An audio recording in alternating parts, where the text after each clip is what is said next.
कुल हुवल्लाहु अहद अल्लाहुस समद लम यलिद वलम यूलद वलम यकुल लहू कुफुवन अहद।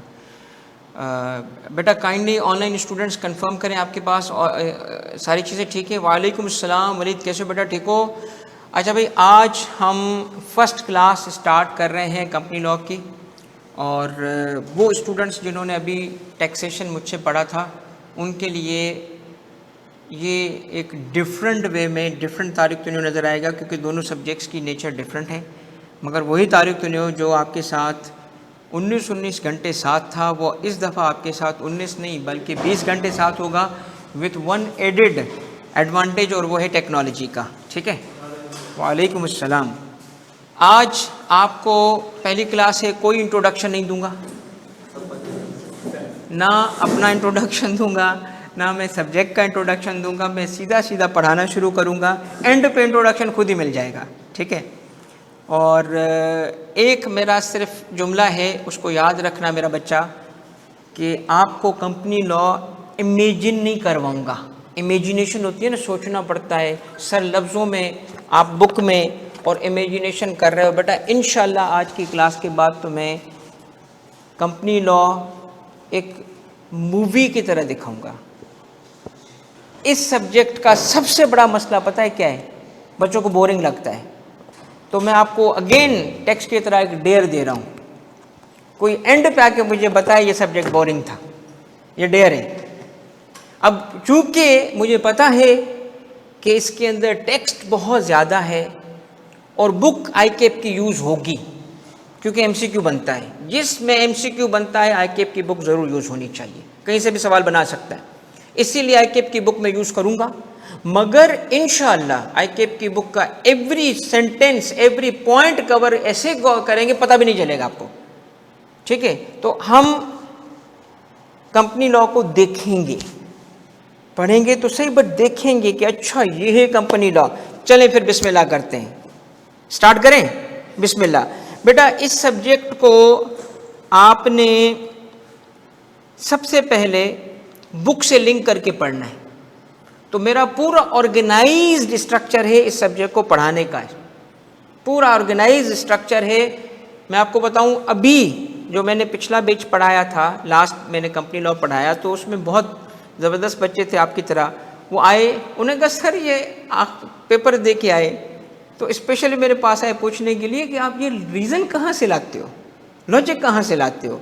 हम आपसे कोई भी सवाल पूछ रहे थे, अब्दुर्रहमान बेटा आपका कैमरा खुल गया बेटा, और सारे दिख गए हो, तो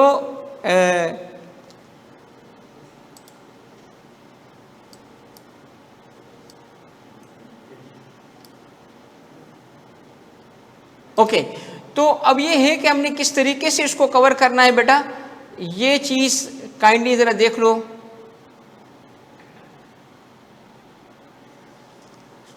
एंटरटेनमेंट भी तो होनी चाहिए ना यार।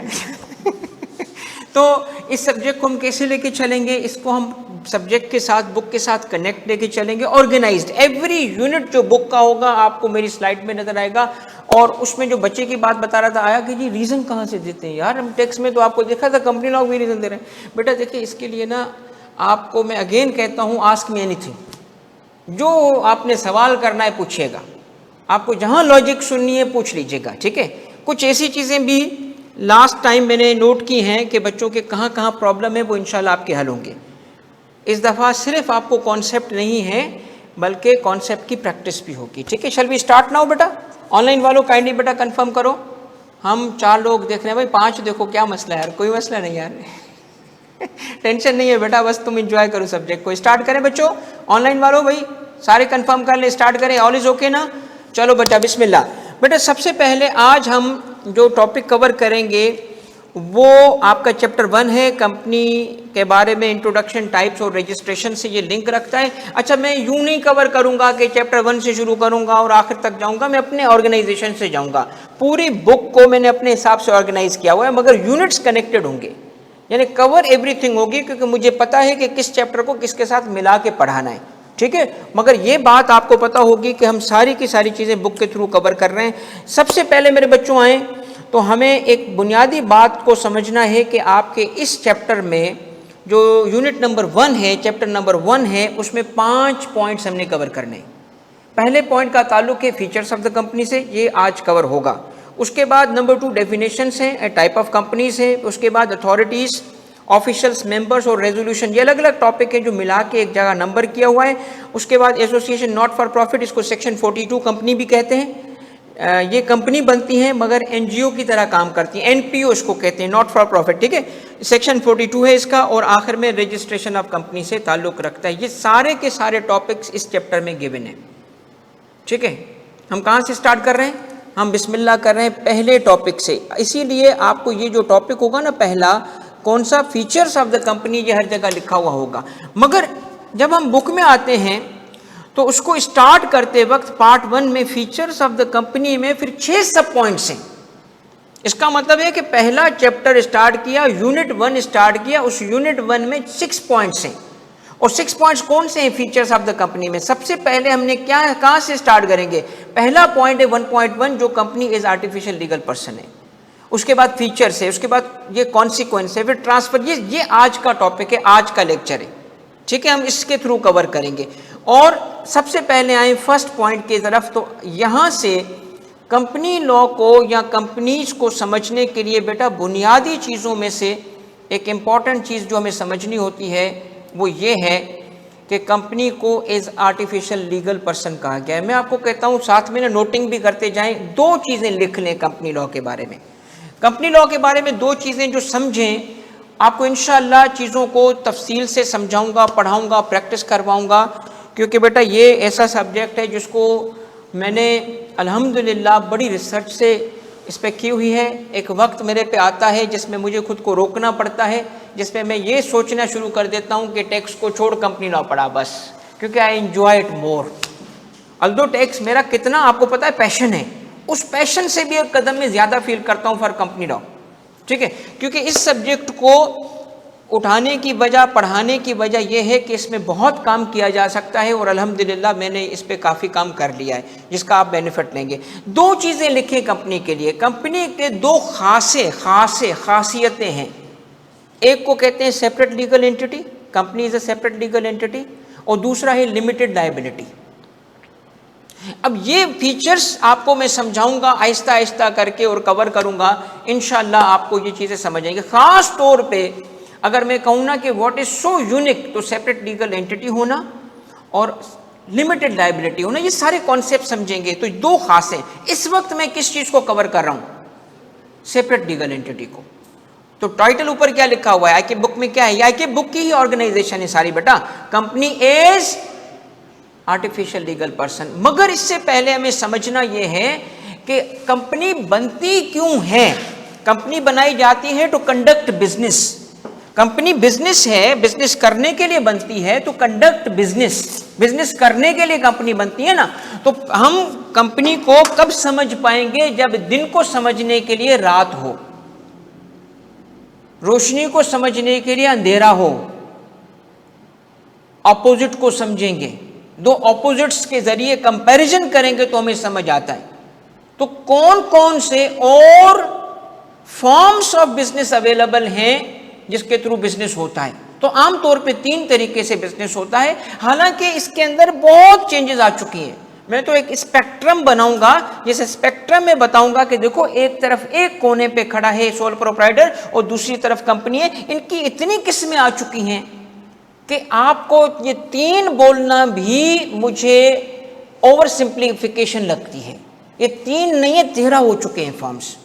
इतना मिक्सअप हो चुका है कि पार्टनरशिप में कंपनी के फीचर्स आ चुके हैं, कंपनी में पार्टनरशिप के फीचर्स आ चुके हैं, बल्कि कंपनी में सोल ट्रेडर वाले भी आ गए। कैसे? जब एक बंदा कंपनी बना सकता है, सिंगल मेंबर कंपनी, तो सोल प्रोप्राइटर या सोल ट्रेडर की बात आ गई उसमें। तो इसका मतलब अलग अलग फीचर्स रखने वाले सारे ऑप्शंस अवेलेबल हैं, सारे ऑप्शंस अवेलेबल हैं। ये चेंजेस क्यों आई? क्योंकि नीड्स ऑफ बिजनेस अलग अलग थी। जैसे बिजनेस एक्टिविटी की नीड्स चेंज हुई, वैसे वैसे ये चेंज होती गई, ठीक है। तो इसीलिए हम आज स्टडी कर रहे हैं चैप्टर 1 का टॉपिक 1। तो बुक खोल के सामने रख सकते हो आईकेप की, सारी चीजें कवर हो रही होंगी आपकी वहां पे, लफ्ज भी कवर होंगे, ताकि और आप इंशाल्लाह इस आज के लेक्चर से अंदाजा हो जाएगा कि कंपनी लॉ में कैसे दिखाऊंगा। पढ़ाना तो बहुत छोटी सी बात है, दिखाऊंगा कि ये है कंपनी लॉ, देखो एक मूवी की तरह। तो that is why forms of business study करना जरूरी है, ताकि कंपनी को समझा जा सके, कंपनी को समझने के लिए कंट्रास्ट किया जा सके, कंपेयर किया जा सके, तो कंपनी हमें समझ आ जाएगी। तो 3 किस्म के फॉर्म्स ऑफ बिजनेस है, कौन से? सोल ट्रेडर, पार्टनरशिप और कंपनी। ऑनलाइन ठीक है बेटा? ऑनलाइन बेटा आपके लिए स्क्रीन वगैरह सब ठीक है ना? काइंडली मुझे जरा एक दफा कंफर्म कर लो। ओके, आ जाएं नेक्स्ट पे, सोल ट्रेडर। सबसे पहले सोल ट्रेडर पे आते हैं। Sole proprietor, soul trader, individual, इसको सब कुछ कहा जाता है। ये डेफिनेशन है जो आपकी आईकेप की बुक में ही मौजूद है। Every word will be from the ICAP book, so ताकि फिर उस पर एमसीक्यू करूंगा तो आपकी तैयारी हो जाएगी क्लास के दौरान एमसीक्यू की पूरी। यानी मजे की बात क्या है कि आईकेप की बोरिंग बुक को मूवी में कन्वर्ट किया, मगर उसके लफ्ज भी मैंने यूज किए, यानी टेक्स्ट भी आईकेप की बुक का यूज हो रहा है। तो आपको लीगल सब्जेक्ट को पढ़ाते वक्त पेपर पास कराना है मैंने, उसकी तैयारी आपकी क्लासेस के दौरान ही हो रही है। पहला पॉइंट क्या है? What is a sole trader? Sole trader is an individual जिसके साथ 2 कीवर्ड्स हैं, who owns and operates. Owns and operates his business, यानी ओनर भी वो खुद है और चलाने वाला, मैनेज करने वाला, ऑपरेटर भी वो खुद है। वो ही दुकान पे खड़ा होके और सेठ की कुर्सी पे बैठता है और पैसे गिन रहा होता है, और मुलाजिम जो है उसको गालियां दे रहे होते हैं कि काम सारा हम करते हैं, पैसे ये ले जाता है। क्यों? वो ओनर है। ओनर होने की वजह से क्या करता है? वो प्रॉफिट का राइट रखता है, और सेठ साहब के पूछे बगैर कुछ नहीं हो सकता, यानी डिसीजन मेकिंग भी सेठ साहब करते हैं। अगर सेठ साहब खाना खाने चले जाएं और पीछे कोई इसका है तो बच्चा पूछता है कि सेठ क्या करना है? सेठ साहब घर से बताते हैं, क्योंकि ऑपरेट भी वो करता है, कंट्रोल उसका है, सीक्रेसी उसकी है, प्रॉफिट भी उसके, डिसीजन भी उसके। That is the uniqueness. 2 words में समराइज कर दिया हमने किसे? सोल ट्रेडर को। और वो 2 लफ्ज कौन से? ऑन्स एंड ऑपरेट्स। ऑनलाइन वालों बच्चा समझ आ रहा है ना चीजों को? आए बेटा आगे जाते हैं। अब इसके अंदर ये कुछ पॉइंट्स हैं जो कि इंपॉर्टेंट हैं। क्या? लेफ्ट साइड पे देखिएगा बेटा, ये क्या लिखा है? No distinction. किस चीज की? बिजनेस की और इंडिविजुअल की। लेट सपोज मैं एक मिसाल देता हूं ग्रोसरी शॉप की। एक ग्रोसरी शॉप, आप अपने घर से निकलते हो, गली में आते हो तो एक ग्रोसरी शॉप होती है जिसमें एक अंकल होते हैं या कोई छोटू होता है, कोई बैठा होता है। वो शॉप किसकी होती है? उसकी खुद की। ओनर कौन होता है? वो खुद। चीजें कौन बेच रहा है? वो खुद। अब मिसाल देता हूं कि उसने क्या किया, उसने अपना स्टॉक परचेज किया। किसके पैसे से परचेज किया? अपने। कहां रखा? अपनी दुकान में। तो वो जो दुकान है, वो जो बिजनेस है, क्या उसकी एक्टिविटी है या बिजनेस उसकी एंटिटी बन गया? बिजनेस उसकी एक्टिविटी है या वो बिजनेस उस पर्सन बन गया? सोल ट्रेडर में बिजनेस सिर्फ एक्टिविटी होती है, एंटिटी नहीं बनती।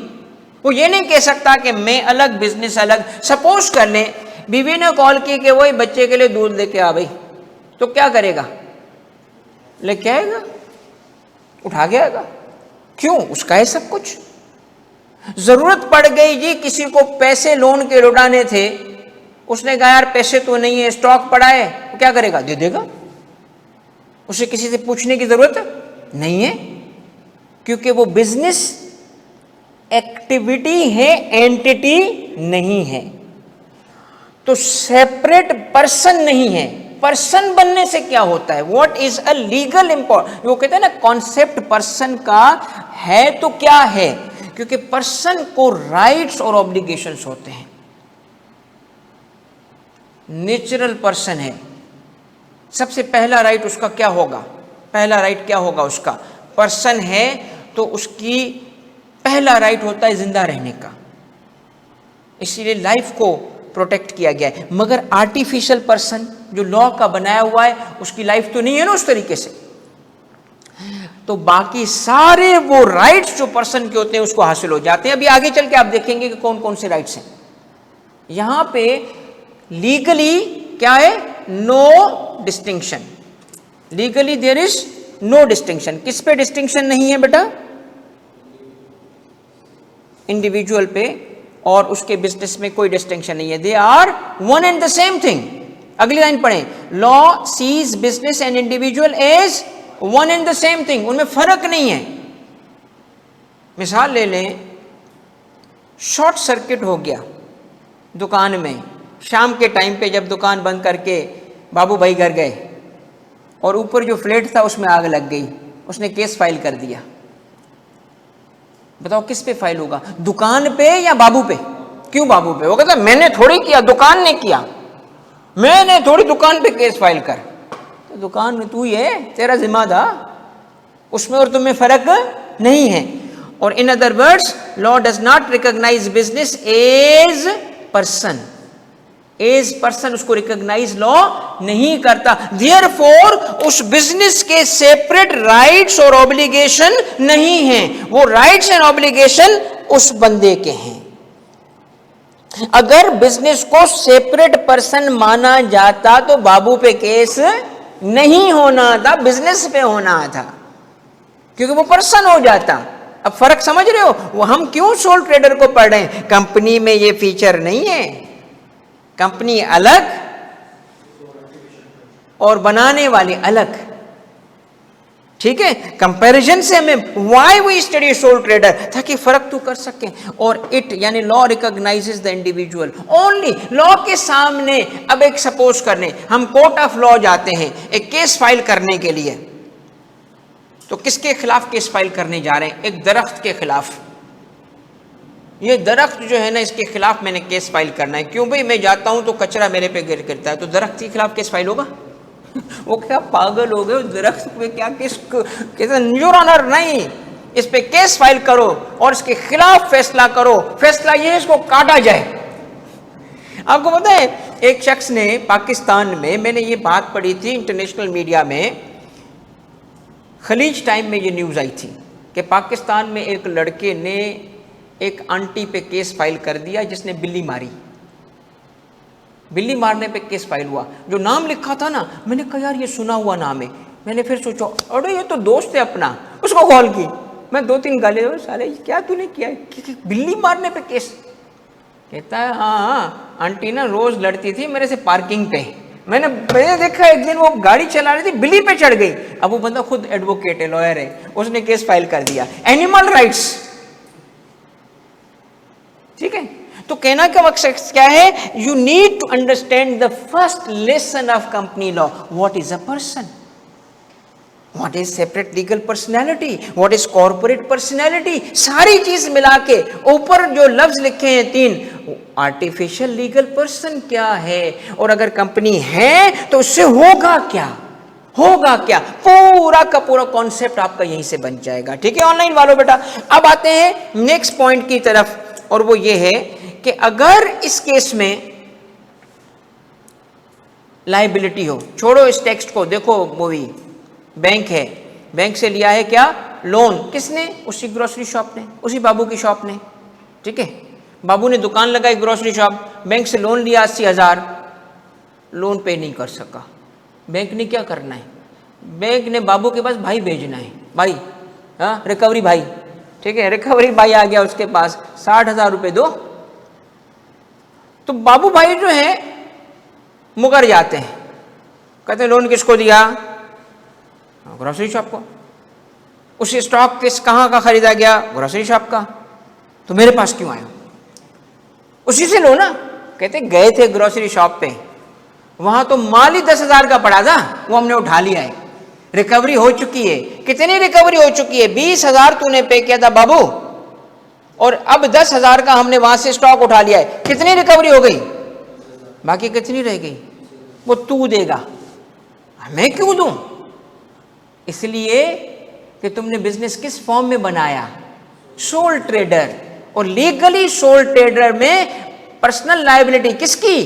किसकी? लफ्ज क्या है? डेट्स की पर्सनल लायबिलिटी किस पे होती है? उस इंडिविजुअल पे। तो बाबू अब सुन, तेरा घर हम उठा लेंगे,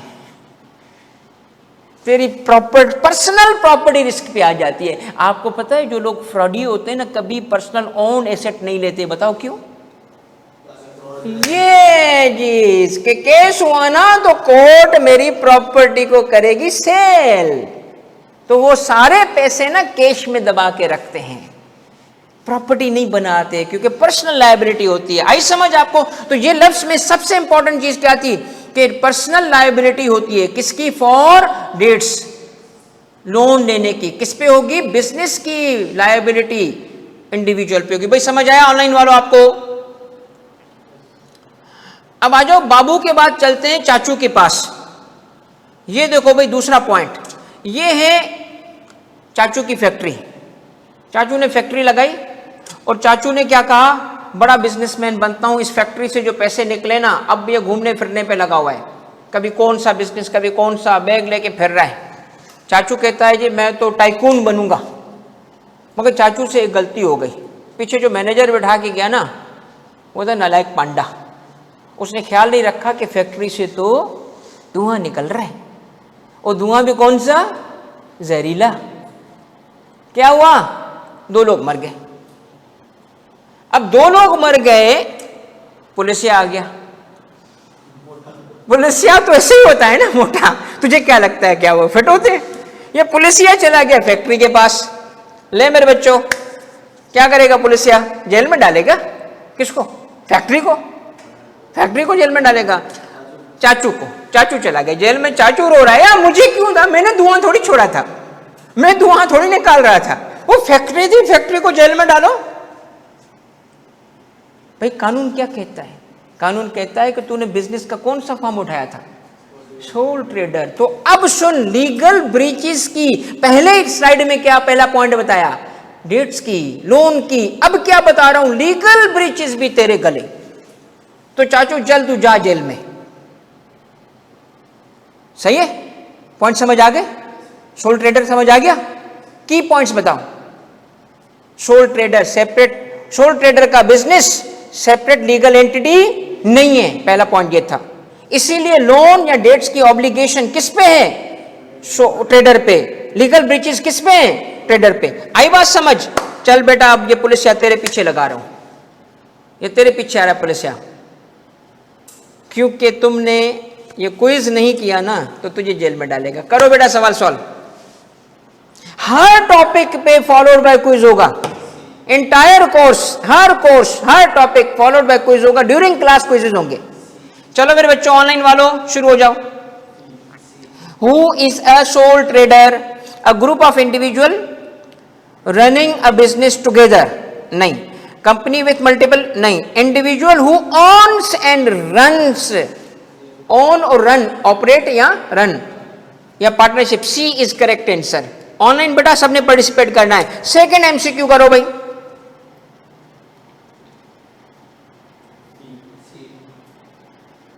how does the law recognise a sole traders business? As a separate legal entity? No. Partnership? No. Manager होंगे, मिलके फैसले करेंगे, but not partnership. No, it's not partnership.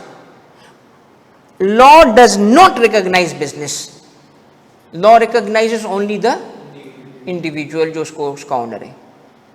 Clear है मेरे बच्चों? ये पहला पॉइंट क्लियर हो गया। हर कॉन्सेप्ट को बेटा एमसीक्यू के थ्रू भी मैं टेस्ट करूंगा आपका, ताकि जो आप अप्लाई योर माइंड। बताएं ये क्या होगा? Who is liable for debts of the business? Business itself, employees या सोल ट्रेडर? सीधी सी बात है। अब बताओ, सीसी बोल के ना, मैंने सीसी नहीं रखना। In case of legal breaches, who is responsible? Individual who? Are you sure? अब जरा गौर से चारों ऑप्शंस को देखो। पहला क्या है? Business as entity? No. Individual who runs the business? Okay, may be. Suppliers of the business? No. Customers of the business? No. मगर बी में गौर से देखो ना, मैंने क्या लिखा है? इंडिविजुअल हु ओन्स नहीं लिखा, रन्स लिखा है, थोड़ा कंफ्यूज करने के लिए। यहां रन्स द बिजनेस का मतलब एम्प्लॉय नहीं है, क्योंकि सोल प्रोप्राइटर का, सोल ट्रेडर का यह भी मतलब नहीं होता कि दुकान चला रहा है और वो बड़े बड़े बिजनेस भी तो हैं सेठ साहब के, हजारों में एम्प्लॉइज बैठे हैं, मैनेजर्स बैठे हैं। यहां हु रन्स द बिजनेस का मतलब मैनेजर नहीं है, who owns and runs the business. करो बेटा ये आखिरी सवाल।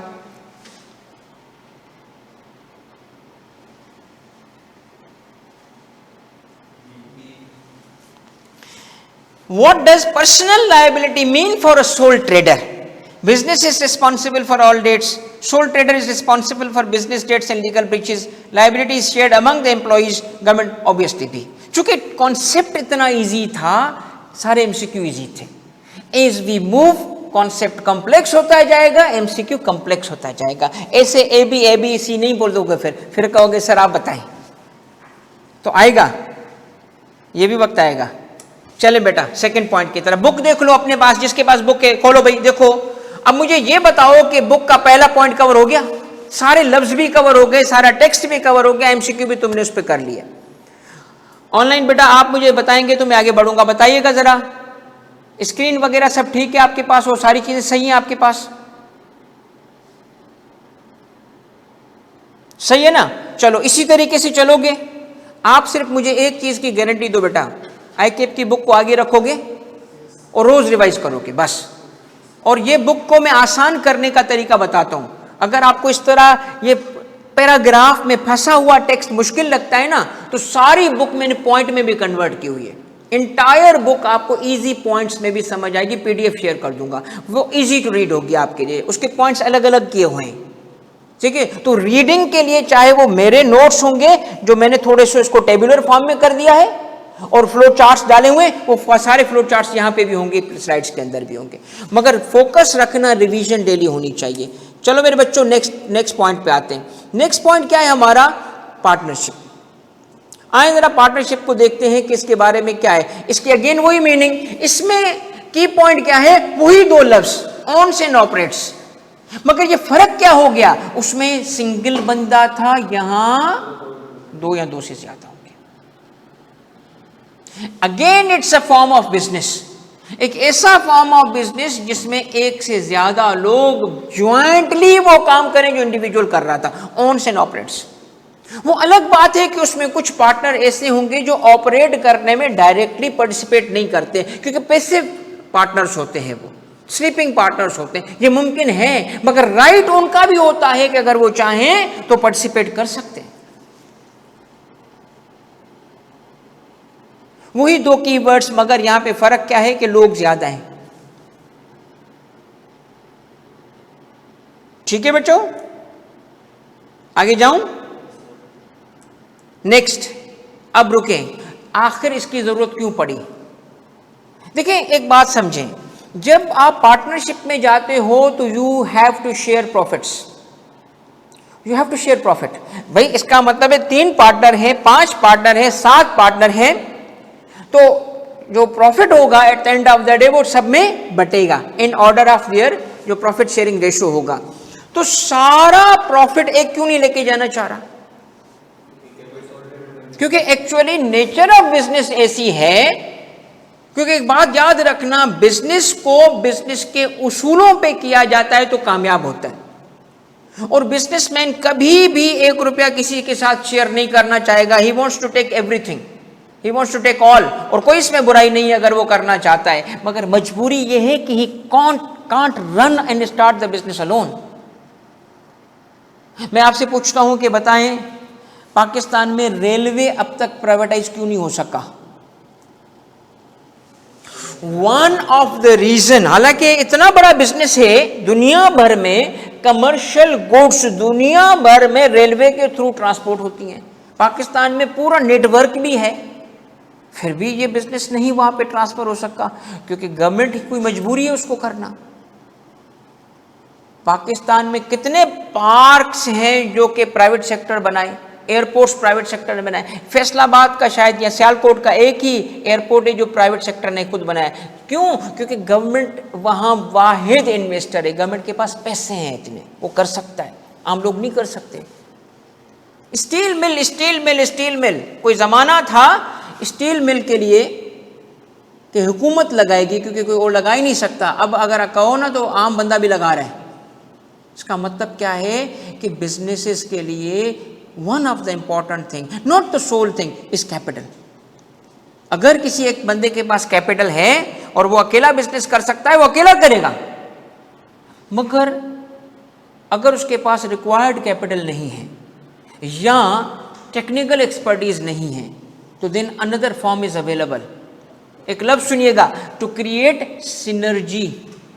सिनर्जी, सिनर्जी क्या है कि ये बॉटल अगर आप देखते हो ना तो कैप इस पे फिट कर रही होती है, ठीक है, इस पे फिट करेगी, दोनों मिलके एक चीज बनेंगे, एक चीज बने। ऐसे ही पार्टनरशिप होती है कि मेरे पास इन्वेस्टमेंट है, तेरे पास टेक्निकल नॉलेज है, लेट्स क्रिएट सिनर्जी, आओ ये काम करते हैं। या मेरे पास 10 रुपए हैं, तुम्हारे पास 5 रुपए, आओ ये काम करते हैं। मैं आपसे एक छोटी सी, चूंकि स्कूल एजुकेशन सिस्टम से आप सब होके आए हो, आपने देखा होगा कि ए लेवल कॉलेजेस में शो बड़ा होता है।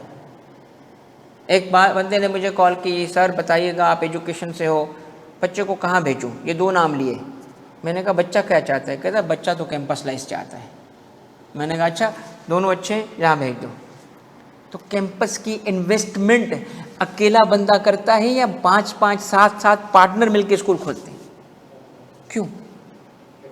अकेला कर ही नहीं सकता। मैं एक नाम नहीं बता सकता, मैं ऐसे लोगों को भी जानता हूं दोस्तों में से, जिन दोस्तों में से उन्होंने क्या किया पता है आपको?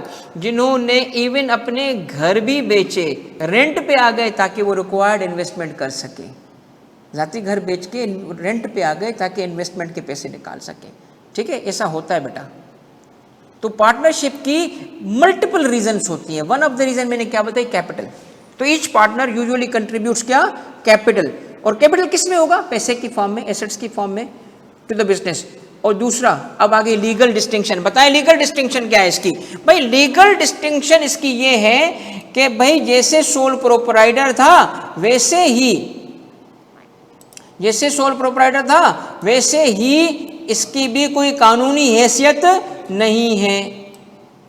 कोई कानूनी हैसियत मेरे बच्चों नहीं है। मुझे एक बात बताओ, इस केस में अगर कानूनी हैसियत नहीं है तो वो सारी बातें इस पे भी अप्लाई कर जाएंगी। कौन सी? डेट्स और लीगल ब्रीचेस, इस पे भी अप्लाई गए। इसका मतलब partnership as a business separate legal entity नहीं है। अब जरा सोचें, सोल प्रोप्राइटर में कितने लोग? पार्टनरशिप में 1 से ज्यादा। कंपनी में कितने लोग? 1 से ज्यादा। मैं आपसे सवाल पूछता हूं, क्या 4 लोग कंपनी बना सकते हैं? यस। पार्टनरशिप बना सकते हैं? यस। कौन सा फॉर्म पिक करें? कौन सा पकड़ें? क्यों पार्टनरशिप? अब अगेन ये जो सवाल है ना कि कौन सा फॉर्म पिक करें, अब देखेंगे कि हमें क्या चाहिए। भाई देखो, एक अब आपको एक नया एंगल में दे रहा हूं। सीक्रेसी कहां होती है? ओके, क्या मतलब सीक्रेसी होगी? क्या मतलब? उसके अकाउंट्स पब्लिक नहीं होते हैं, उसका ऑडिट, कोई ऑडिटर आके सवाल नहीं पूछेगा तुमसे, हाँ भाई रेवेन्यू कितना है, हाँ भाई एक्सपेंस क्या है, ये खर्चा तूने क्या, वाउचर्स किधर है। क्यों? You are not required to be audited. फर्क समझ रहे हो? इसका मतलब what do you value? If you want to value secrecy, क्या बनाओगे? और आपके तो खैर है, फिर क्या करोगे? कंपनी। बात समझ आ रही है? फर्क देख रहे हैं? तो ये बुनियादी बच्चों वाली 3 क्लासिफिकेशन है। एडवांस लेवल पे जाओगे ना, ये मैंने कहा ना 13 क्लासिफिकेशन है। हल्के फुल्के फर्क होते हैं। जो तुम वैल्यू करते हो उसका फॉर्म अभी अवेलेबल है। आपको पता है इवन ऐसी पार्टनरशिप भी है जो सेपरेट लीगल एंटिटी है। Oh yes. तो फिर कंपनी क्या हो गई? लिमिटेड लायबिलिटी कंपनी है। मतलब मैं इस लेवल पे बता रहा हूं कि यार जो फीचर है ना मिक्सअप हो गए सबके, अब वो अलग अलग नहीं रहा। भाई सोल ट्रेडर के ये फीचर्स सिर्फ इसी के पास होंगे, किसी और के पास नहीं होंगे, तो सिंगल मेंबर कंपनी क्या हो गई फिर? अब क्या है, इतने बिजनेसेस कॉम्प्लेक्स हो गए हैं कि हर फॉर्म ऑफ बिजनेस की वेरिएशन से जो तुम्हें सूट करता है वो पिक करो। आपको पता है लिमिटेड लायबिलिटी का आप लोगों को अंदाजा होता है, मैंने पढ़ाया नहीं है, मैं अलग लेवल पे पढ़ाऊंगा, मगर एक बात बताऊं, कंपनी में अनलिमिटेड लायबिलिटी आ गई है। हाँ तो फायदा क्या यार? उसका यही फीचर तो था जिसपे मर रहे थे कि हमें लिमिटेड लायबिलिटी चाहिए। लिमिटेड क्यों खत्म की? नेचर ऑफ बिजनेस में अगर चाहिए तो क्या करूंगा मैं, वहां लायबिलिटी का लिमिटेड होना मुझे नहीं चाहिए था, सेपरेट लीगल एंटिटी होना चाहिए था। तो मुझे वहां पार्टनरशिप में सेपरेट लीगल एंटिटी नहीं मिल रही थी, कंपनी में मिल रही है, लायबिलिटी की खैर है, बनाओ ये। तो कंप्लेक्सिटी ऑफ बिजनेस की वजह से मुख्तलिफ चेंजेस आ गई। तो लॉ पार्टनरशिप को भी एज पर्सन नहीं मानता, उस पर भी सारे वही पॉइंट्स अप्लाई कर जाते हैं। देयरफॉर अब पार्टनरशिप में एक बड़ी इंपॉर्टेंट पॉइंट है, और वो क्या है कि सारे पार्टनर्स जिम्मेदार हैं किस चीज के? डेट्स के, लीगल ब्रीचेस के। तो सारे पार्टनर किस तरह जिम्मेदार होंगे? ज्वाइंटली, इंडिविजुअली और सेवरली। Jointly and severally. अब सपोज करें एक पे भी जिम्मा आ सकता है, सब पे भी जिम्मा आ सकता है। अब इसकी एक हसीन तरीन मिसाल देता हूं आपको, हसीन तरीन खूबसूरत मिसाल। आप अगर किसी भी कंपनी के ऑडिटेड स्टेटमेंट्स उठाएं और उसमें ऑडिटर की रिपोर्ट पढ़ें जो आपके ऑडिट फर्म में ऑडिट करने के बाद बनाते हैं, क्या लिखा होता है? Auditors report to members, shareholders के लिए रिपोर्ट जो फ्रंट पे होती है ऑडिटेड स्टेटमेंट्स में। उसमें नीचे जाके देखोगे ना तो पहले फर्म्स क्या करती थी, जो पार्टनर साइन करता है ना ऑन बिहाफ ऑफ, आपको पता है टैक्स ऑफिस में भी जब किसी सीए फर्म का खत आता है ना किसी टैक्स पेयर के लिए, तो वहां लिखा होता है क्या? AFF Ferguson. ये क्या हुआ बात भाई? पूरी पार्टनर फर्म अपने आप को रिप्रेजेंट कर रही है भाई। हाँ भाई दोस्त होते हैं हमें, रजा आपने खत भेजा है, तो मुझे कैसे पता चल रहा है? उसका क्लाइंट था। हाँ भाई फलाने आपका क्लाइंट था। देखिए इसका मतलब क्या है? फर्म सारी खुद को रिप्रेजेंट कर रही है, वो साइन कर रहे होते हैं फर्म के बिहाफ पे, फर्म का नाम लिख रहे हैं। साइन बंदे का नहीं होता, फर्म का नाम लिख रहे होते हैं और हम उसको एक्सेप्ट करते हैं। मगर एक बात बताऊं, अगर तुम ऑडिटेड स्टेटमेंट उठाओगे ना, पार्टनर का नाम होता है, एंगेजमेंट पार्टनर का नाम लिखा होता है, एंगेजमेंट पार्टनर का नाम लिखा होता है। क्योंकि फर्म्स में मसला क्या हुआ कि ज्वाइंट और सेवरल की खूबसूरत मिसाल दे रहा हूं। फर्म में मसला यह हुआ कि एक एंगेजमेंट पार्टनर था एक्स, उसने अपना काम ठीक नहीं किया, पाकिस्तान में इन्वॉल्व हो गया FIA क्योंकि फ्रॉड हुआ था, उठा के 3 पार्टनर को जेल में डाल दिया। वो कहेंगे यार हमारा क्या कसूर यार, भाई मैंने क्या किया, मेरा तो क्लाइंट भी नहीं था। Jointly liable, you are a partnership firm. यार नहीं, हम पार्टनरशिप फर्म तो हैं, मगर मुझे लॉ ने गन पॉइंट पे पार्टनरशिप फर्म बनाया, मैं तो कंपनी बनना चाह रहा था। पाकिस्तान में ये फर्म्स अलाउ नहीं है to form as a company. Professional firms are not allowed to form a company, क्योंकि उसमें मसला पता है क्या होगा? अगर ये सीए फर्म्स, लॉ फर्म्स बन जाए कंपनी, तो जो बड़ी बड़ी जिनको इन्होंने जाके जिनका ऑडिट करना है ना, वो इनके शेयर खरीद लेंगे, और वो क्या हो जाएगा? फिर क्या होगा? कॉन्फ्लिक्ट ऑफ, उसकी इंडिपेंडेंस खत्म हो जाएगी।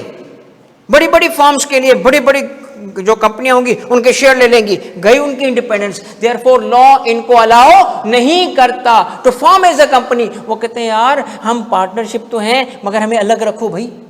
तो वहां फिर एक अलग एक्सेप्शन क्रिएट की गई। ओके, कोई तो जिम्मेदार होगा ना, कौन जिम्मेदार होता है वो बताओ? Engagement partner. तो उसका नाम भी होता है, उसका साइन भी होता है। तो लायबिलिटी कैसे आ गई? ये एक्सेप्शन है, इंडिविजुअली आ गई। मगर most of the other firms, most of the other partnership में ज्वाइंट लायबिलिटी होती है। आप घर एक दिन बैठे होंगे और नॉक नॉक होगा पुलिसिया, भाई तेरी फैक्ट्री से धुआं निकला था। अरे फैक्ट्री कौन सी? आपको मैं एक रियल लाइफ एग्जांपल देता हूँ। अभी मेरे ऑब्वियसली बेटा जाती चीज़ें होती हैं, नाम वाम तो बताऊंगा नहीं। किसी बंदे ने कॉल की करीबी, भाईजान ज़रूरत है हेल्प की। हुक्म करें सर। वो फलाना एक है, आप उनको जानते हैं, उनके भाई को FIA ने उठा लिया। अरे भाई वो तो शरीफ लोग हैं, क्या हो गया? सर वो बस किसी बंदे के साथ पार्टनरशिप में थे, उसने गड़बड़ की थी। मैंने कहा अच्छा। फिर अल्हम्दुलिल्लाह अल्लाह की मेहरबानी हुई, बड़े शरीफ लोग, इज़्ज़तदार लोग, इसमें कोई शक नहीं है। मैंने फिर अल्हम्दुलिल्लाह ने इज़्ज़त रख ली। रात के टाइम पे 2 बज रहे 1 बज रहे, दोस्तों को कॉल की, ट्रेस किया, पता चला, उन तक पहुंचाया। यार इस पे FIR नहीं काटना, ये शरीफ इंसान है, भाई ये उन्होंने कहा सर आप कैसे कह सकते हैं शरीफ है, हमें तो इनके पार्टनर को पकड़ा है, ये देखें मनी लॉन्ड्रिंग हो रही थी, ये देखें। मैंने कहा भाई इसका 5% सिर्फ इसमें इंटरेस्ट है, इसके दफ्तर में कभी बैठता नहीं है। वो कहते हैं सर ये सवाल पूछा उन्होंने, पार्टनरशिप में क्या होता है, आप तो पढ़ाते हो ज्वाइंट लायबिलिटी ये जिम्मेदार है। मैं कहा यार इसे तो ना कर भाई। फिर बहरहाल अल्लाह का शुक्र हुआ बचत हो गई, उसके कोई इन्वॉल्व नहीं थे ना उसमें। देखिए इसका मतलब क्या है, ज्वाइंट लायबिलिटी भी आ सकती है, आप पे आ सकती है। अब इसमें ना बड़े लीगल कॉन्सेप्ट्स इन्वॉल्व हैं कि वो कब नहीं आएगी कब आएगी, वो आप आगे चल के सीखोगे। तो रिस्की बिजनेस है, सिर्फ प्रॉफिट नहीं है, रिस्की बिजनेस है भाई ज्वाइंट। रुक जाओ। उस एक पार्टनर ए को हमने बिठाया कि भाईजान तुम ये दुकान चलाओगे, मैं घर पे बैठूंगा। उसने बिजनेस के लिए जो काम किया, बिजनेस के लिए, जात के लिए नहीं। उसने लोन लिया अपनी बेटी की शादी कराने के लिए या यूरोप घूमने के लिए, उसका वो जिम्मेदार नहीं है दूसरा पार्टनर। उसने लोन लिया फैक्ट्री में मशीन लगाने के लिए, अब सारे पार्टनर जिम्मेदार, क्योंकि उनके लिए लगा ना बेटा। ये जैसे फर्क समझिएगा, ये नहीं कि एक पार्टनर जो है वो लड़की को छेड़ते हुए पकड़ा गया, अब वो सबको पकड़े, सब जिम्मेदार हैं इसके लिए, आ जाओ, तुमने इनकी तरबियत क्यों नहीं की इसलिए तुम जिम्मेदार हो सारे, ठीक है। एक से भी कर सकते हैं, सबसे भी कर सकते हैं। सबसे करेंगे तो थोड़ा थोड़ा करके सबसे, ये नहीं कि 2 करोड़ रुपए थे तो हर किसी 2 करोड़ निकालो। वो बैंक केस फाइल करेगा ना तो सब पे कर सकता है या किसी एक पे कर सकता है। आपको पता है अगर एक पे फाइल कर दे ना केस, सारे पैसे उसने देने, फिर वो कहेगा मैंने क्या कसूर किया है, कहेगा अच्छा तू अभी सारे पैसे दे, बाकियों से खुद रिकवर कर। इसलिए ज्वाइंट और सेवरल है, सारे पैसे तूने देने क्योंकि मैंने तो तेरे पे केस फाइल करना है। वो ये नहीं कह सकता कोर्ट ऑफ लॉ में कि मेरे साथ दूसरों को भी रगड़ो। वो लॉ कहता नहीं, तू जिम्मेदार है, सारी जिम्मेदारी तेरे पे, इंडिविजुअली तू जिम्मेदार है उसके एक्शन के लिए। मैं ही क्यों, तेरे पास पैसे ज्यादा है ना, तेरे से निकलेंगे आसानी से, तो इसलिए तेरे पास पैसे, बिजनेस जहाँ करता है दे बेटा। Next, if the business can not pay its debts then the creditor can go after घर, गाड़ी, कारोबार, बीवी बच्चे नहीं, वो नहीं छीन सकते। हाँ okay, to settle those debts. Online बेटा समझ आ गया आपको? चलो करो क्विज। ओ ऑनलाइन वालों बोलो भाई, बोलो मेरे बच्चों।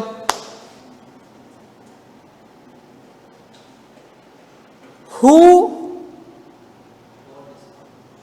हाँ who is going to give the correct answer? भाई what is partnership? Single individual running business? No. Group of individuals who own and run their own business? Okay. Corporation shareholder? Okay. No. Government? No. B में भी एक बात सोचने की है, Y only individuals? हाँ ये बात नोट कर रहे हो? तो यहाँ प्लीज टैक्स के कॉन्सेप्ट नहीं लाना है एओपी के, it's different law, it's different. वहाँ के कॉन्सेप्ट नहीं कि पहले टैक्स पढ़ा था तो उसकी चीज़ें यहाँ आएंगी। जैसे बिजनेस लॉ की चीज़ें टैक्स में नहीं आनी चाहिए, ऐसे टैक्स की बातें यहाँ नहीं आनी चाहिए। तो ये इंडिविजुअल्स ही होते हैं, राइट। नेक्स्ट सवाल,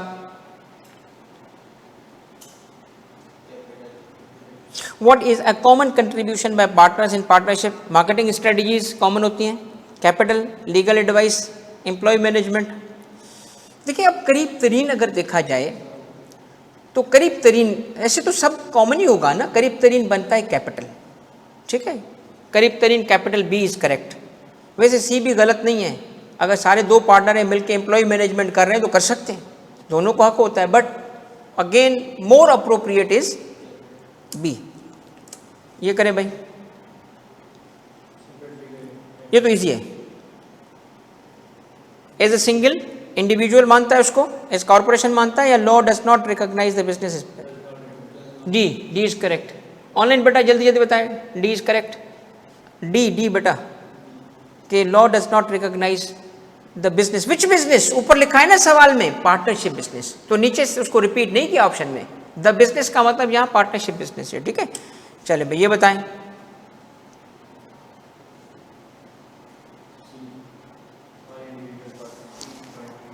only the partner who manages business, only the partner who contributes the most capital, या all individual partners jointly with other partners. Severally भी तो है, मगर इस वक्त ज्यादा करेक्ट क्या है, ये तो ये भी करेक्ट है।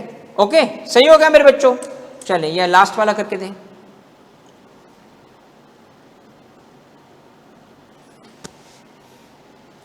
पर्सनल लायबल जब हम बोलते हैं तो क्या मतलब है?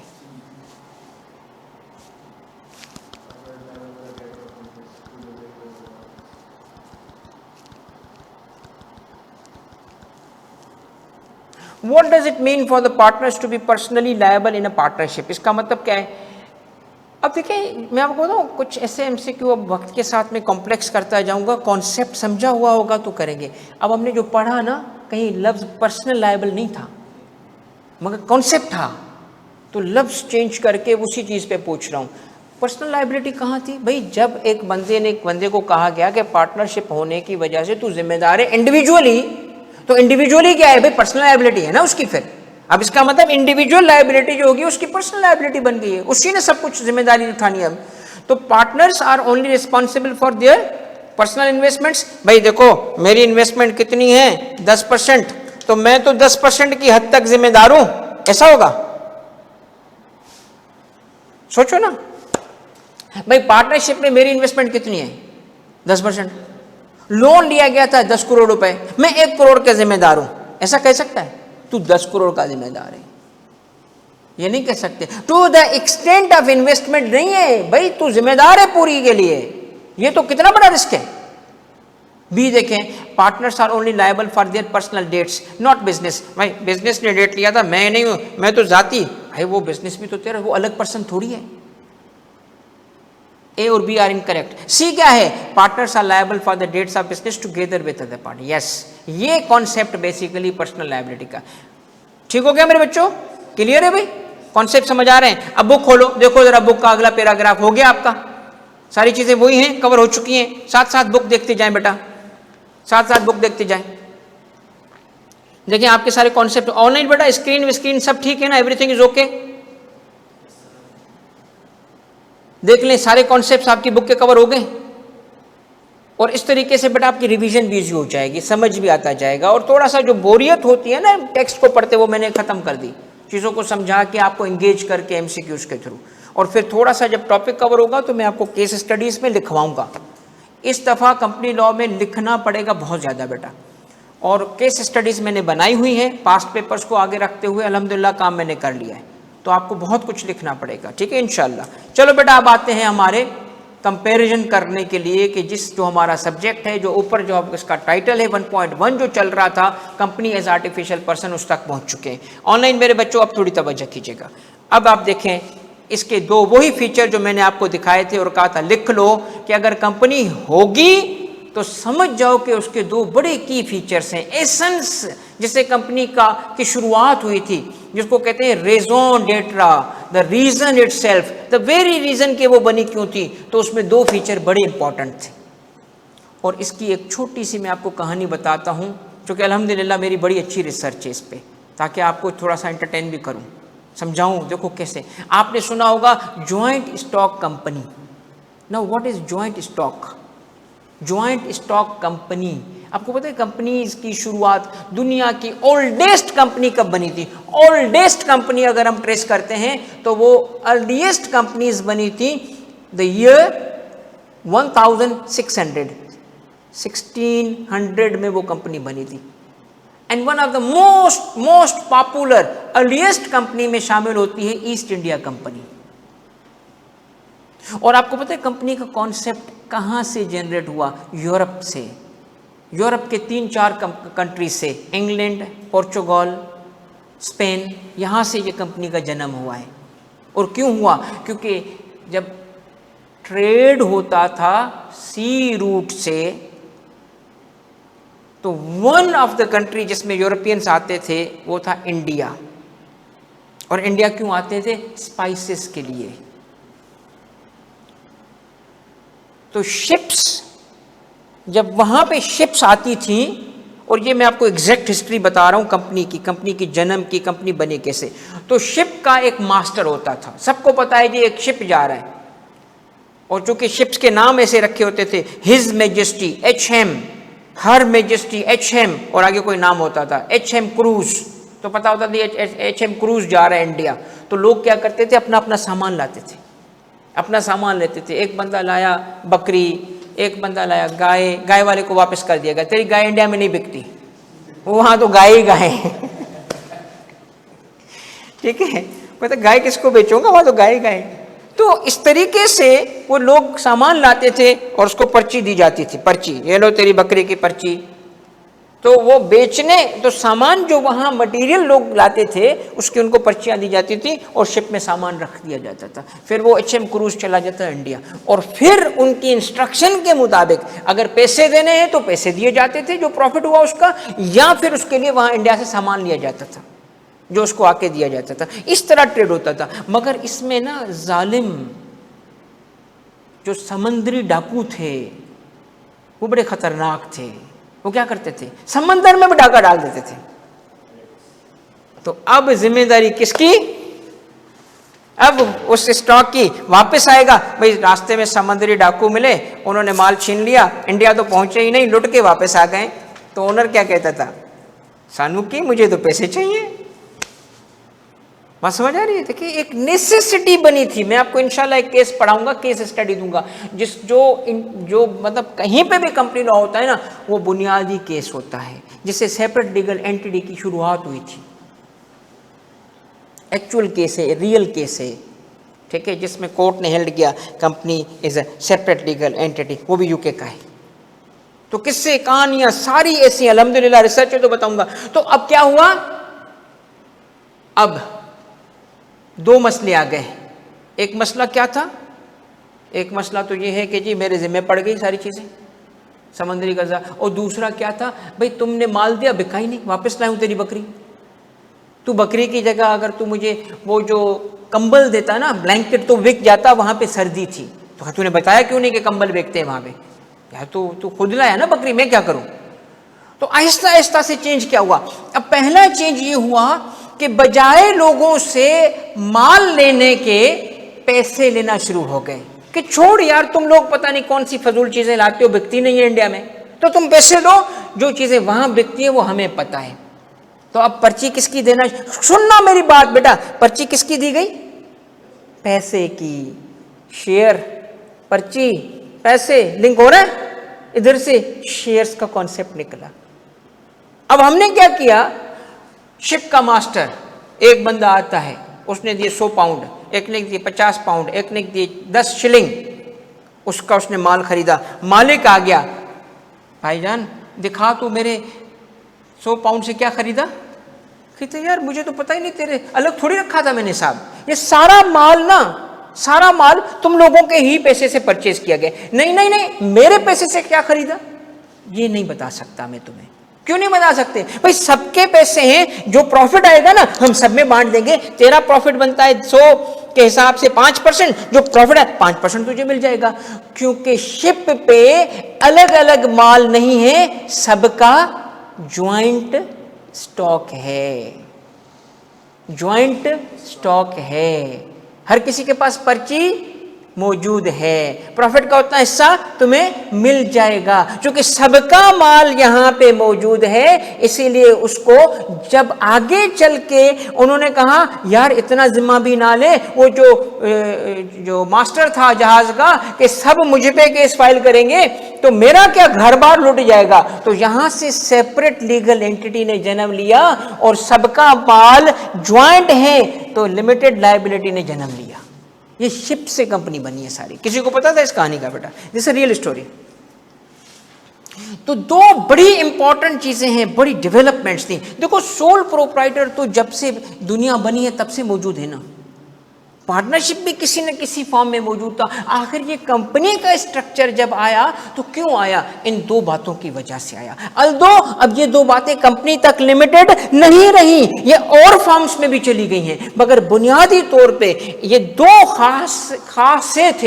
खासियतें थी, खुसूसियतें थी कंपनी की, जिसकी वजह से ये स्ट्रक्चर बना। एक कॉर्पोरेट पर्सनैलिटी और एक लिमिटेड लायबिलिटी। ऑनलाइन वालों बेटा क्लियर है ये पॉइंट? आओ मेरा बच्चा, अब लफ्जों पे थोड़ा तवज्जो रखना। अच्छा, जहां मैंने ब्रैकेट डाले हो ना, समझ जाओ ये मेरे लफ्ज हैं। कहीं कहीं पे ना मैंने क्या किया है, ये बड़े ब्रैकेट डाल दिए हैं ताकि तुम्हें बताऊं कि ये लफ्ज मेरी तरफ से हैं, बुक में होना जरूरी नहीं है। अनलाइक सोल ट्रेडर, बेटा कंफर्मेशन देते जाएं तो आप फॉलो कर रहे हो मेरी बात को ऑनलाइन वालों, कि unlike soul trader and partnership, comparison है ना, दिन और रात वाली बात। अब आ गया comparison. Company is a legal person, क्या मतलब? In its own right, in its own right मैंने ऐड कर दिया अपनी तरफ से ताकि बात कि बजाते खुद company is a legal person separate from its owners. अब यहां ओनर्स लिखना आई के बुक ने बार बार लिखा है, मैं इसको लीगली साबित कर दूंगा कि shareholders are not the owners of company. ये इनकरेक्ट स्टेटमेंट है, मैं इसको साबित कर दूंगा इंशाल्लाह, अभी भी साबित कर सकता हूं, क्योंकि you are not the owner of the company, you are owner of shares of a company, not the company, because company is a person. Company person है, पर्सन ओन नहीं होता, उसके शेयर होल्डर हो। तो ये बातें थोड़ी सी वक्त दो, मैं आपको इंशाल्लाह ऐसे सॉलिड कॉन्सेप्ट बना दूंगा ना शेयर के, शेयर कैपिटल के, कि आपको इंशाल्लाह इस सब्जेक्ट में दिक्कत नहीं होगी। अब आओ ये कहानी देखो जरा, ये ग्रुप ऑफ पीपल है बेटा, ऑनलाइन वालों देखो, ग्रुप ऑफ पीपल है। इन्होंने कहा कि हम करते हैं धंधा। धंधा क्या करते हैं? मैन्युफैक्चरिंग लगाते हैं। अब इनके पास क्या ऑप्शन अवेलेबल था? एक ऑप्शन अवेलेबल था पार्टनरशिप। अगर ये पार्टनरशिप बना दे तो यही उसको चलाते, यही उसके पीछे होते, इन्हीं का ये बिजनेस है। मगर इन्होंने कहा नो, हम बनाते हैं कंपनी, तो पहली चीज गौर से देखना, गौर से देखना। मैंने कहा मैं कंपनी लॉ दिखाऊंगा तुम्हें, देखो आप कंपनी लॉ कि अगर इन्होंने फैसला किया पार्टनरशिप तो ये स्ट्रक्चर बन जाएगा, उसी के पीछे, उसी के एसेट्स भी उनके हैं, ट्रक भी उसका, माल भी उसका, मशीन भी उसकी। बीवी ने बोला था दूध ले आ, अब बीवी बोल रही है कि सीमेंट ले आ। हाँ, वो बाहर जो है ना टूट गया था ना, उसको स्टेप बनाने थे जरा, वो खाने के लिए थोड़ी मंगा रही सीमेंट। मगर इन्होंने फैसला क्या किया कि हम बनते हैं कंपनी, सबसे पहले देखो अलग हो जाएंगे। अब अलग हो गए, अब they are not the same thing, अलग अलग। ओके, क्यों अलग? इसलिए अलग के बेटा, अब ये पढ़ो तुम, इसलिए अलग के कंपनी की क्या होती है मेरे बच्चों? सेपरेट पर्सनैलिटी होती है, जिसके लिए लफ्ज क्या इस्तेमाल किया है, बड़ा बोल्ड करके मैंने लिखा है, कॉर्पोरेट पर्सनैलिटी होती है। दिस टर्म कॉर्पोरेट पर्सनैलिटी का मतलब ही क्या है कि company is a separate legal person, different, apart from, separate from the owners. अब यहां पर्सन कितने नजर आ रहे तुम लोगों को? काउंट करो। अच्छा, मैं गिनना चाहता हूं पर्सन। एक चाचू, चाची, 2 3 4 5 6 7 8 लोग ये इंडिविजुअल्स हैं। मैं इस पूरी स्लाइड पे पर्सन तुमसे पूछता हूं कितने?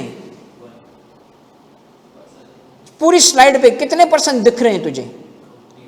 9। 8 इंडिविजुअल हैं, 9 कंपनी है, वो अलग पर्सन है।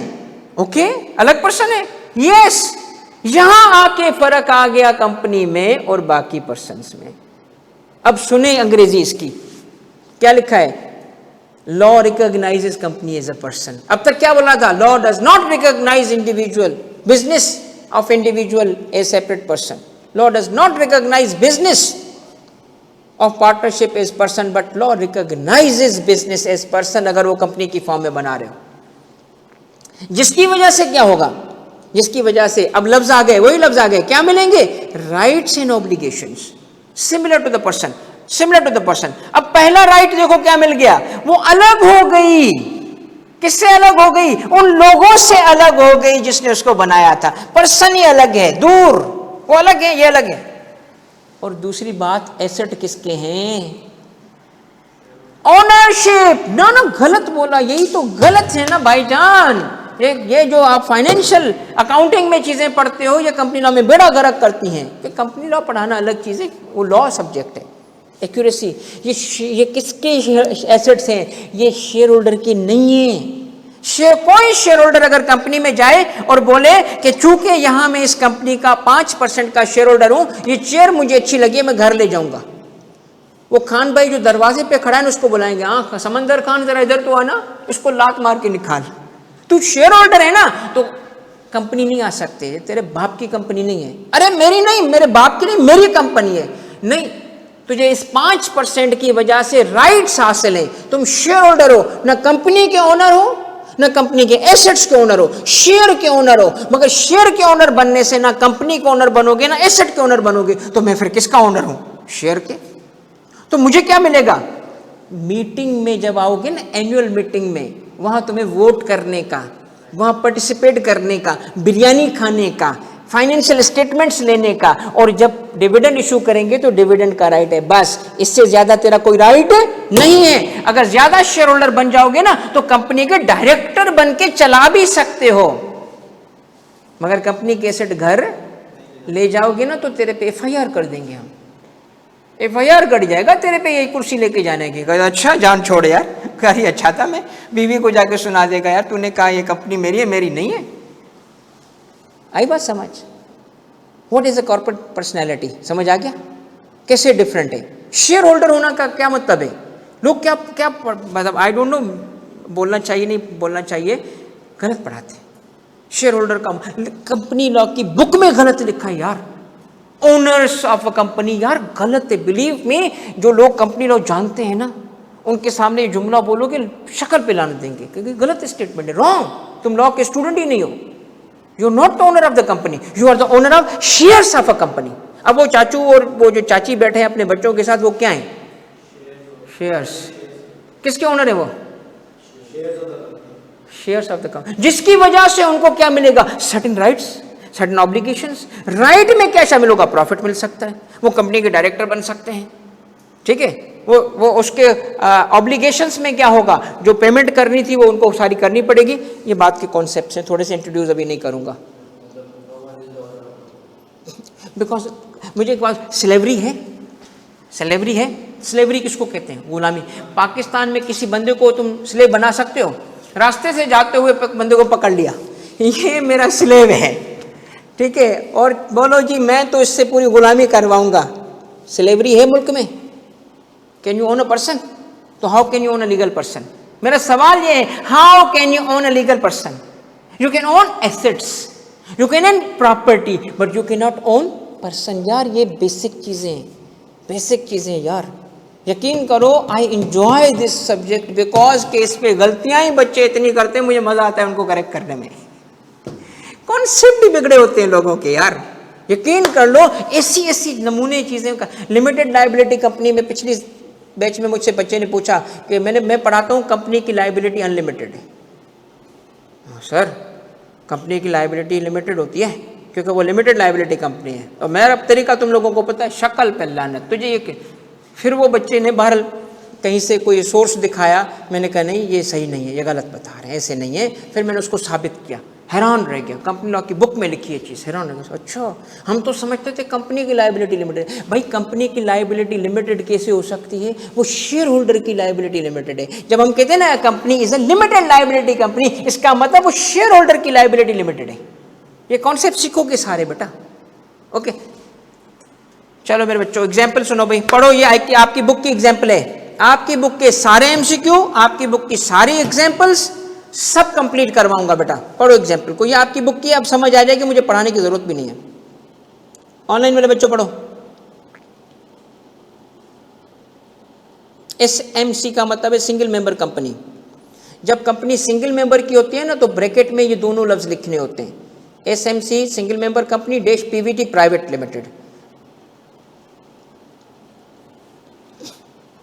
Suppose Mr. Zahid set up limited liability company ABC single member private limited company with 10,000 shares of 10 each. Zahid the individual and company यानी ABC SMC private limited the company for the purpose of law would be two separate persons. Both would have separate legal. अब जाहिद ये ABC SMC private limited ना बनाता, sole proprietor होता, तो ये बात कहते आप? क्यों कह रहे हो यहाँ पे? अब देखिए कितनी मजे की एग्जाम्पल दी है, जबरदस्त एग्जाम्पल दी है बुक ने। एग्जाम्पल भी वो थी जिसमें बंदा भी एक, मगर फॉर्म किससे कराए? कंपनी, और वही सोल प्रोप्राइटर बन जाए। दोनों में फ़र्क क्या गया? ये है कंपनी का खासा, कंपनी की खुसूसियत कि कंपनी क्या बन जाती है? सेपरेट। और मैंने उसकी रीज़न भी बताई, वो समंदरी कज़ाक, ठीक है, चोर डाकू।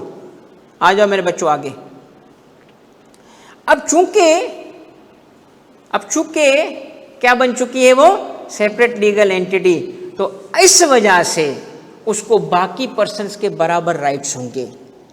बाकी पर्सन्स कौन से persons? Natural persons, human being. तो जो राइट्स ह्यूमन बीइंग को हासिल हैं, जो उस पर ऑब्लिगेशंस हैं, वो यहां पे भी होंगे। As much as possible a company is क्या? Artificial person, where is individual is a natural person. तो क्या होगा? दोनों को इक्वल ट्रीट किया जाएगा।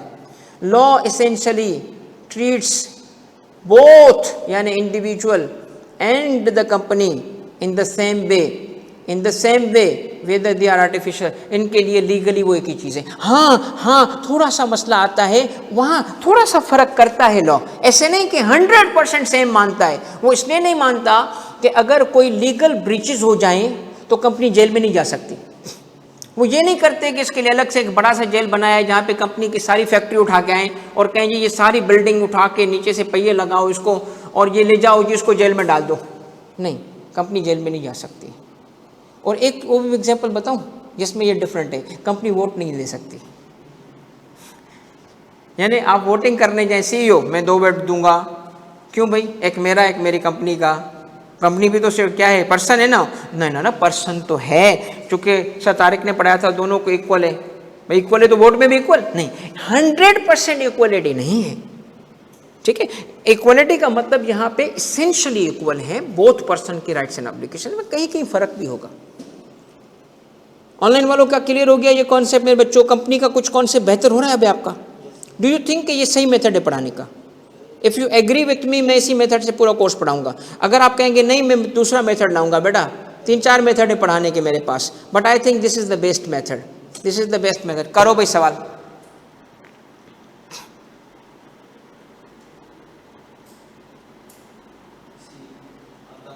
How is a company different from sole trader in partnership? Company is a group of individuals running a business. ठीक है, गलत तो नहीं है ये। Group of individual running business तो होता है, okay. Company is not recognised by law. Company is recognised by law. Company is a legal person separate from its owners, okay. Company is manage solely by one individual, no. CEO तो होता है but no. अब जरा सवाल देखें, how a company is different, the focus is on different. तो बेशक कुछ करेक्ट स्टेटमेंट्स भी हों, मगर क्वेश्चन के लिंक कौन सी करेक्ट स्टेटमेंट है? Legal person. तो correct option is C, correct option is C. ये सारे एमसीक्यू बेटा आपको सेपरेट डॉक्यूमेंट में मिल जाएंगे, ताकि आप जब भी रिवाइज करना चाहोगे तो आपके पास ये मौजूद होंगे, ठीक है। तो करेक्ट ऑप्शन, जिस चीज़ को अगर भूल जाने का हो ना डर, तो लिख लें। बहरहाल आपकी मर्जी में ऑप्शन भी दे दूंगा, वो कोई ऐसी बड़ी बात नहीं। चलो भाई सेकंड क्वेश्चन। डॉक्ट्रिन, नया लफ्ज आ गया, डॉक्ट्रिन। ये इस्तेमाल करेगा एग्जामिनर यार, डॉक्ट्रिन, फिर फंस जाओगे।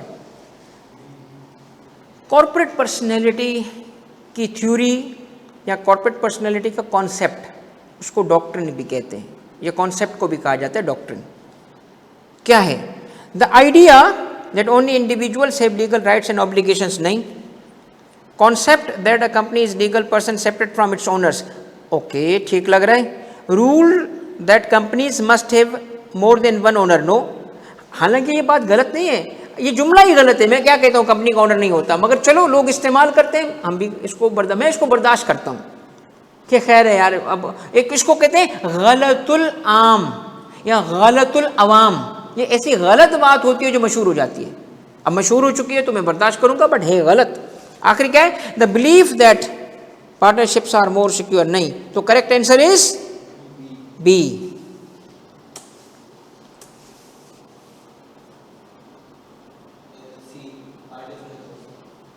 How does law recognize a company? Natural person? No. Non-legal person? No.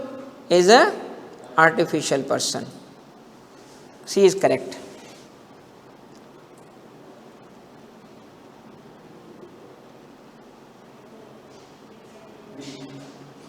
What is the correct option? Time कब तक था क्लास का? 5:15। अच्छा, जल्दी गुजर गया यार, पता ही नहीं चला। हाँ चलो,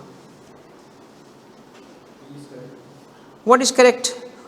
what is the difference between artificial and a natural person? A natural person has no legal rights. Incorrect, ये तो नॉनसेंस है। An artificial सीधी सी बात है, nonsense. An artificial person refers to a company while a natural person refers to an individual. Okay, natural person can only be part of partnership. Okay, गलत तो नहीं है बट फिर भी ठीक है, मगर सवाल का जवाब ये नहीं है। Artificial person is not recognized. B is correct answer. देखिए अब याद रखना, हम बुक के अंदर रहेंगे। देखिए एक बात सुने, वो बच्चे जो MCQ GPT से बना के तैयार करते हैं उनकी गलती क्या है? वो बुक से निकल जाते हैं। वो जीपीटी तो पता नहीं कहीं से को निकाल के देगा, अमेरिकन लॉ से निकाल के देगा। तो no GPT MCQs, no GPT MCQs. हाँ, अगर किसी तमीज़ वाले बंदे ने बनाए हो जिसको लॉ आता है फिर इसको इस्तेमाल करना, अदरवाइज यूज एमसीक्यू जो कि एक्चुअल बुक पे बने, जो आपके एक एक लाइन पे बने, इसी से सवाल बनते, उसी से कॉन्सेप्ट बनेंगे। अब तो ये हो गया ना, जीपीटी पे डालो बन गई चीज़ें और बच्चों को दे दो, उसमें गलती के चांस होते हैं। जीपीटी हेलुसिनेट करता है बेटा। तो हम किसके लिए? सबके लिए है बेटा, वो जीपीटी नहीं है, वो बेटा एक्चुअल है। वो सबर तो कर, लोगों की इतनी कॉलें आई हैं, हमें भी दे दो। मैं क्यों दूँ? मुझे फ़ायदा लेने दो यार, इतने पैसे लगाए। आ जा बेटा next.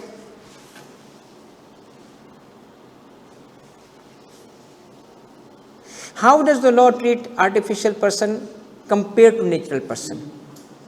Law treats them differently with distinct rights and obligations? No. Law gives more rights to natural person. गलत नहीं है। देखो वोटिंग राइट इसको है, हाँ वोटिंग राइट है, जिम्मेदारी भी इसकी ज़्यादा है, जेल में इसको डाल देंगे, मगर नो नो नो, कॉन्टेक्स्ट के अंदर रहना है। कॉन्टेक्स्ट क्या चल रही है? Law treats artificial is same way. Yes, this is correct, C is correct. Online बेटा 3 कॉन्सेप्ट मैंने पढ़ाए, 3 की प्रैक्टिस कराई। क्या आपको समझ आ गया ऑनलाइन वालों? आपका पॉइंट 1.1 कवर हो चुका। बेहतरीन सवाल पूछा है, ये आगे चल के मैं कवर करूंगा। अगर कंपनी की किसी गलती हो जाए और कोई ब्रीचेस हो जाएं तो फिर इसमें कॉरपोरेट पर्सनैलिटी के लिए कॉन्सेप्ट अभी नहीं एक्सप्लेन करूंगा क्योंकि एडवांस कॉन्सेप्ट है। उसको कहते हैं lifting the corporate veil.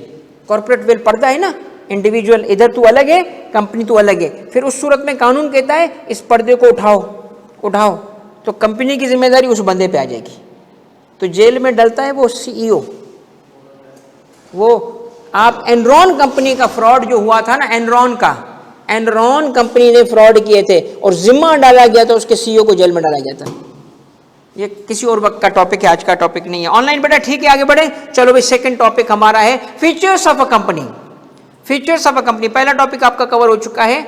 Obviously इसमें हमने 3 क्विज भी अभी किए। इस तरह अगर चलना चाहते हो बेटा, मैं पूरा कोर्स इस तरह करा दूंगा, ठीक है, मगर रिवाइज करना आपका फर्क होगा। ये देखो कितने फीचर्स हैं, गिनो। बुक में देखो, हर चीज बुक से लिंक है। क्वेरी मैनेजमेंट सिस्टम बेटा बस मैं लॉन्च करूंगा ना, आपको फिर उस वक्त बताएंगे, ठीक है, टेंशन ना लो। आपके सारे पास पेपर्स लिंक हुए, क्वेरी इसमें ऑर्गेनाइज हो गई। कितने बेटा? यही लिखे, कवर्ड है। तो बुक की हर चीज कवर हो रही है, एवरीथिंग। पहला फीचर क्या है बच्चों? अब हम आते हैं कि if company is a separate legal person तो उसके फीचर्स क्या हैं। इन अदर वर्ड्स, जो हमने कहा था ना कि उसको पर्सन बनने से राइट्स एंड ऑब्लिगेशन हासिल हो जाएंगी, तो वो कौन सी है? राइट्स एंड ऑब्लिगेशन कौन सी होंगी जो कंपनी को हासिल होंगी? पहला जो फीचर है, कंपनी के पास क्या हासिल है? कंपनी कॉन्ट्रेक्चुअल राइट्स और ऑब्लिगेशन कर सकती है। इसका मतलब कंपनी कॉन्ट्रैक्ट कर सकती है, तो उस पे उसके राइट्स भी होंगे, उसकी ऑब्लिगेशन भी होंगी। अब सपोज कर लो एक कंपनी ने ऑर्डर दिया, कहा कि जी ये फलाना जो सीमेंट है या इतना माल है 15 तारीख तक मुझे सप्लाई करो, ये दो पैसे। और अगर तो तुमने 15 तारीख पे सप्लाई नहीं किया, मैं इसको मार्केट से उठाऊंगा, ऊपर पैसे देने पड़े तो तुझे देने पड़ेंगे, यानी लिक्विडेटेड डैमेजेस रिकवर करूंगा। तो ऐसा ही हुआ। दूसरी पार्टी जिससे डिफॉल्ट हुआ था उसने पैसे देने से मना कर दिया, ये कंपनी क्या करेगी? केस फाइल कर देगी। वो जज साहब के सामने जाता है, जज साहब कंपनी पे सामने लाओ मेरे, ये कटड़े में कंपनी लाओ जैसा, फिर मैं आपको पैसे दूंगा। पहले कट रहे हो, कहते तुझे पर्सन है, कटड़े में तो आए ना, कोर्ट ऑफ लॉ में मेरे पे केस है, हथकड़ी लगा के तुम लोगों ने मुझे यहां खड़ा कर दिया, कंपनी को भी तो हथकड़ी लगाओ। कहां है कंपनी? लीगल कॉन्सेप्ट है यार, पागल हो गए हो। तो उसके राइट्स हैं कॉन्ट्रेक्चुअल। ये आईकेप की बुक का टेक्स्ट लिखा है राइट साइड पे, क्या लिखा है? एज लीगल पर्सन कंपनी के पास क्या राइट हासिल हो जाएगा? Enter contract. भाई कॉन्ट्रैक्ट में साइन भी तो होता है, तो कौन साइन करेगा?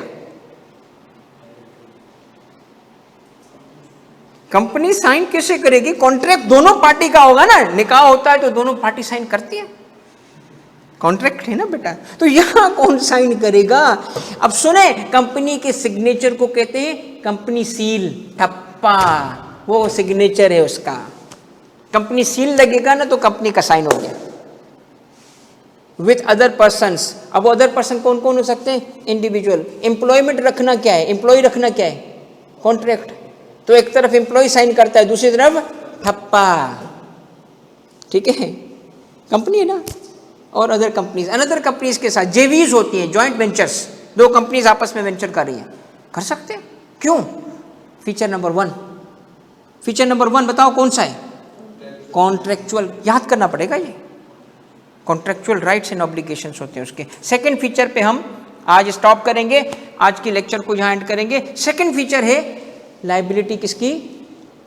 अब मैंने आज ही जब तुम्हें शुरू में बताया कि इंडिविजुअल के केस में और पार्टनरशिप के केस में ये लोन और डेट्स की ऑब्लिगेशन किस पे होती है?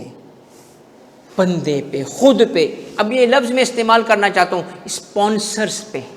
स्पॉन्सर्स जो बिजनेस को चला रहे थे, जो बिजनेस को बना रहे थे, जिन्होंने बिजनेस बनाया, उन पे है। यहां स्पॉन्सर्स कौन है? कंपनी के केस में स्पॉन्सर्स कौन है? वो चाचू और चाची, 4 बच्चों वाले हैं,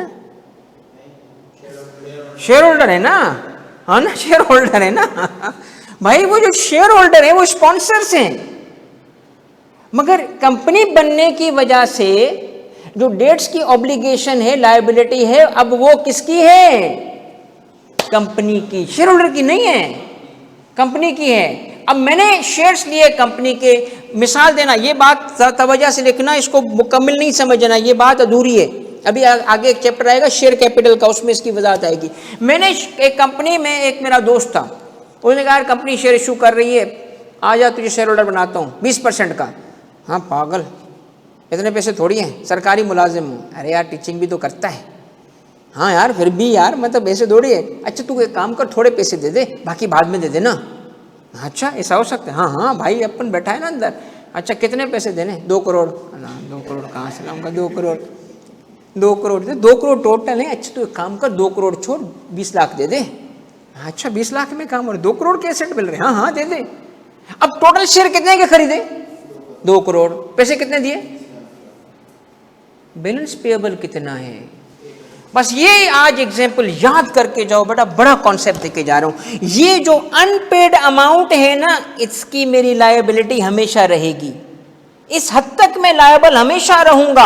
अगर कल कंपनी ने, पहले ये मुमकिन था, अब मुमकिन नहीं है। अब Pakistani company law, companies act 2017 के तहत unpaid share, part paid share issue ही नहीं हो सकते, हो ही नहीं सकते, इजाजत ही नहीं है। पहले थी, आपको पता है अनपेड शेयर्स होते थे। अच्छा तू शेयर होल्डर बन जा, पैसे ना दे, बाद में दे देना। अच्छा बाद में कब? जब कंपनी, लब सुनना, कॉल करे, कॉल कॉल कॉल, उसको कहते called up capital. Called up capital, मांग रहे हैं पैसे दे दो, पैसे दे दो, जब मांगेंगे तब देना। कॉल्ड अप, अब नहीं है ये कॉन्सेप्ट, खत्म हो गया। मगर समझाने के लिए कॉन्सेप्ट बता रहा हूं। मैंने कंपनी के शेयर्स लिए 1 लाख रुपए के, पैसे दिए 20,000, कितने देने? मेरी लायबिलिटी कितनी है? बस बस बस। अब सुनो एक जुमला लिख लो कि शेयर होल्डर की लायबिलिटी लिमिटेड होती है to the extent of unpaid amount on shares. हो गया कंपनी लॉ तेरा बेटा, ये है कंपनी। अनपेड अमाउंट अगर शेयर्स पे है ना, मैं उस हद तक लायबिलिटी है, उससे ज्यादा मेरी नहीं है। अच्छा व्हाट इफ के मैंने पूरा 1 लाख रुपए दे दिया, तो अब शेयर होल्डर की लायबिलिटी भी क्या बन चुकी है ही नहीं, जीरो लायबिलिटी, नहीं है उसकी लायबिलिटी। लिमिटेड लफ्ज हम क्यों इस्तेमाल करते हैं? लिमिटेड लायबिलिटी है, limited to the extent of unpaid amount if any. अगर नहीं है ना तो शेयर होल्डर की लायबिलिटी कोई नहीं है, सारी लायबिलिटी कंपनी की है। Company is liable, fully liable है। एक बैंक से मैंने लोन लिया, यार ये कॉन्सेप्ट्स हैं, अगर किसी ने कुछ और सुने हैं तो मुझे बताए जरूर, ताकि थोड़ी सी धुलाई कर दूं। धुलाई, हाँ, कॉन्सेप्ट धो दूं ना यार, कोई और धुलाई नहीं, कॉन्सेप्ट धोने हैं ना आप लोगों के, साफ सुथरे करने। लॉ का सब्जेक्ट है, एक्यूरेसी रखनी पड़ेगी। तो आपको पता है कंपनी की लायबिलिटी क्या है? अनलिमिटेड। बैंक से लोन लिया 2 करोड़ रुपए, कितने लौटाने? 2 करोड़। क्या बोल सकते हो? नहीं नहीं 1 करोड़ ले ले, 2 लाख ले ले। यार तो सारे पैसे, पर्सन फिर किस चीज का है? बीच वाला पर्सन थोड़ी है तू, फुल पर्सन है तू, फुल पर्सन है यार, फुल पर्सन है, सारी जिम्मेदारी है तेरी भाई। अच्छा सर, व्हाट इफ के वाइंडिंग अप पे चले जाएं और एसेट्स कम हो, फिर भाईजान वो एक कंटिजेंसी है, ये रिस्क बैंक ने लिया था उस वक्त, तो देखभाल की क्यों नहीं उसको पैसे दिए उसने, कि एसेट्स कितने पड़े इसके। मगर it does not make the person, it does not make the company liable for limited amount. नहीं, लायबिलिटी अभी भी उसकी पूरी है, मगर वो पे नहीं कर पा रहा, वो अलग बात है। लायबिलिटी लीगल कॉन्सेप्ट है, जिम्मेदारी अभी भी उसकी पूरी है। बात समझ आई? तो हु इज लायबल? बस इसको पढ़ो स्लाइड को, तो क्लास को एंड करते हैं। बेटा कोर्स कब तक खत्म होगा? बेटा देखिए, मेरा इरादा 1 महीने पहले का है, मुमकिन है 1.5 महीना पहले हो जाए, 2 महीने पहले हो जाए, मुझे नहीं पता। कोर्स इसका 1 महीने तक मेरी है, क्योंकि मैं प्रैक्टिस कराऊंगा बेटा, इसलिए मैं थोड़ा टाइम दूंगा। अगर आप कहें सर ये 2 महीने में करा दे, बिलीव में 2 महीने में करा सकता हूँ, आराम से समझ के प्रैक्टिस करके 1 महीने का मैं आपको दे रहा हूँ। तारक मेहता भाई ठीक है यार, ये मुझे, हाँ सीरियसली यार, एक बच्चा बहुत प्यारा है मुझे, हर क्लास में आता है, कभी तारक मेहता रखता है, उसको पता है मेरी कमजोरी है एक, बबीता जी। यार वो बबीता नाम लिख के आता है। अब ये कमीना जो है ना, इस दफा चढ़ाने के लिए तारक मेहता बनाए तो पहले बबीता बनता है। हाँ भाई आइडेंटिटी रिवील होगी तेरी भी बेटा, रोको जरा